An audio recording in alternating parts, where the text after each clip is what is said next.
Bakit hindi? Ba't hindi government? Bakit hindi? They want to help us bring a fugitive to justice.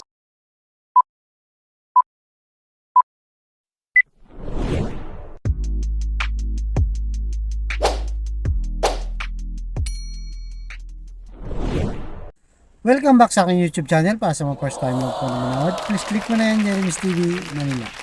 Anyway guys, wala na ba ito, libre lang. Tulong mo na lang din sa kapwa mo. Alright, thank you very much po. So topic natin po today's video, Pangulong Bongbong Marcos di nakatiis, nagalit at hinamon itong si Pastor Kibuloy. Yan guys, yan ang mainit na balita. Nakaka-interview lang kanina kay Pangulong Bongbong Marcos. Kasi nga naman guys, di ba? Ang issue na tayo tungkol doon sa 10 million na patong ulo nitong si Pastor Kibuloy. Kasi nga nung lumabas yan guys, kapag tapos mag-press con nitong si Secretary ng DILG si Abalos guys, itong abogado, isa sa mga abogado ni Pastor Kibuloy, itong si Atty. Topacio, kilala niyo naman yan guys, di ba? Satsat ng satsat, ang daming sinasabi, nagre-reklamo siya. Kinu-question niya, guys, bakit daw private person ng mga nagbigay ng reward money? Dapat daw, sabi niya, sa intelligence fund o sa confidential fund ng PNP, manggagaling ang pera. Kaya yun ang kanyang batikos sa administrasyon ni BBM. Pero yung iba naman, pagka naman ginamit niya yung pondo ng, kagaya na sinasabi ni Topacio, yung intelligence fund tsaka confidential fund, sasabihin naman nila, ginagamit nyo yung kaban ng bayan. Para sa mga, kay Pastor Kibuloy.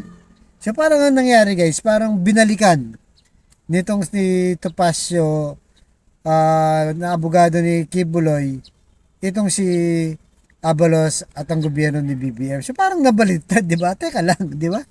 Teka lang. Bakit ba lumabas yung 10 million na reward ngayon? Hindi ba pwedeng unahin muna natin nasaan itong si Pastor Kibuloy na iyong kliyente? Di ba dapat ganoon? Kasi yun ang usapin dito, yun ang issue dito, hindi yung reward money. Dahil nga, alam naman natin guys, tawag nga sa kanya isang pugante at nagtatago na siya sa ating batas, di ba? Dahil kabi-kabila na ang warrant of arrest sa kanya. Una, sa Senado, di ba? Nung kay Senador Rizal Ontiveros, ilang pagkakataon ang binigay sa kanya sa hearing. In-invite siya, una. Tapos pangalawa, hindi naman siya pumunta. Pinasubpi na, hindi rin pumunta. Hanggang sa nag-issue ng warrant of arrest, hindi rin siya pumunta. Sabi ng mga DDS, hindi yan pupunta kasi sa korte nyo kasuhan, sa korte lang siya pupunta, sabi ng mga DDS, di ba? At sabi nga ni mismo yung Kibuloy nung time na hindi pa siya wala pang warrant of arrest, sabi niya, kangaroo court siyang Senado, sa korte nyo ako kasuhan. Nung kinasuhan sa korte, di ba? Nilabas din yung warrant of arrest, wala na, nagtago na, di ba? Ganun din sa SMNI. Binigyan din siya ng pagkakataon ng Kongreso, di ba? Ng Kamara na magpakita sa depensahan yung SMNI dahil nga ang problema nga doon, di ba? Sinasabi niya na hindi na sa kanya na ilipat na. Sa kanyang pamangkin yata yung sinasabi niya. Pero gusto ng mga congressman, siya mismo magpaliwanag, huwag yung mga abogado kasi siya yung may-ari noon, di ba? Kasi naniniwala, at kahit tayo guys, naniniwala tayo, siya talaga may-ari ng SMNI na sa ngayon, wala na sa ano guys, sa public TV o sa ere, wala na sila.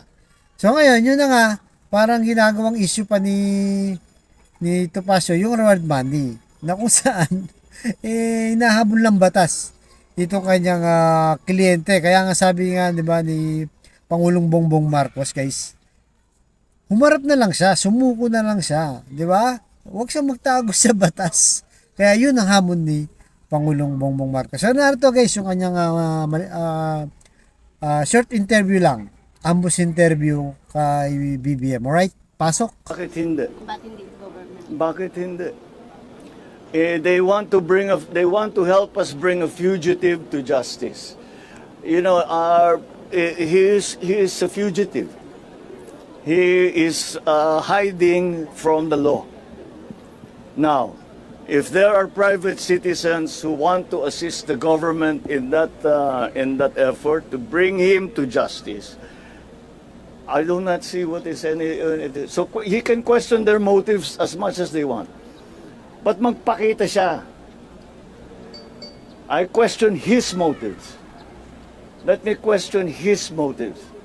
Bakit lagi kaming kine-question? Sinusundan lang namin ang batas. Sundin din niya ang batas. Yun lang. Reaction mo dyan, Naku, Manny. napaka So yun guys, napanood nyo, di ba? Talagang nagalit itong parang naiirita itong si Pangulong Bongbong Marcos, di ba? Ano sabi niya guys? Di ba?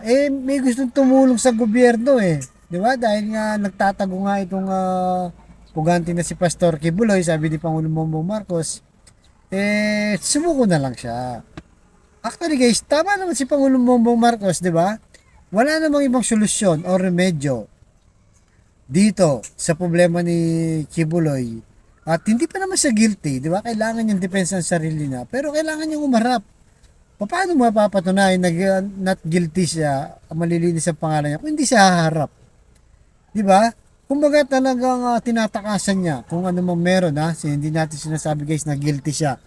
Pero dahil hindi nga siya umaharap, kaya marami nagsasabi na guilty na itong si Pastor Kibuloy. Kasi lifetime na siyang magtatago guys kung talagang hindi yan magpapakita. Dahil nga may kaso na sa korte. Legal matters yan, legit yan, at hindi yan illegal.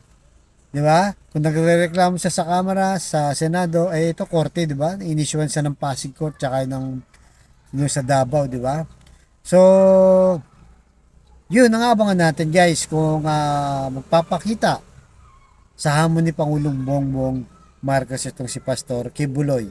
Kaya ako guys, ang sinasabi ko dito, yung mga DDS supporter, mga Kibuloy supporter, kumbinsihin nyo na lang ang inyong amo, di ba? Yung inyong boss, di ba?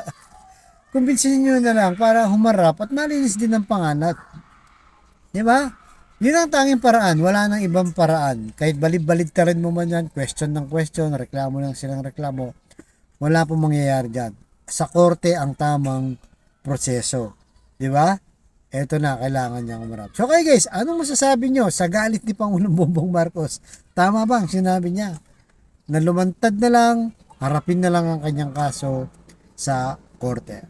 So alright guys, ganito na po. Abangan yung susunod kong vlog. Thank you very much.